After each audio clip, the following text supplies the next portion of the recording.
Thibitari-ini nene ya kaunti ya Narok wodi-ini namba 3 nikuo Benson Onsongo ararigitwo nguraro kiromo-ini giake kia mwena wa thi.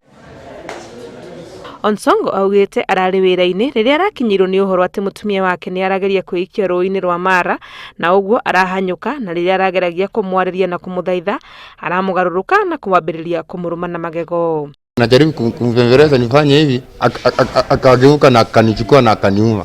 Huyu kuniuma venye aliniuma mpaka hii nyama yote ndio alikata akaitema chini. Hii nyama alitoa kwa lips. Kuringana na arigitani thibitari-ini ino, ona ahonia kironda ariikaraga atari na kiromo gutiri undu mangiika gugicokania. Nothing can be done.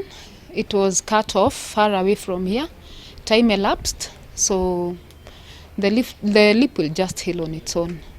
There's no reconstruction that can be done. Mundurume uyu ndari aretikia uria mutumia wake arendete na uria maikaranitie nake kwa ihinda ria miaka 4 aramugarurukire na kumugera ngero ya githemba giki. Handu-ini ha Inooro TV, ritwa riakwa ni Wangui wa Mwangi.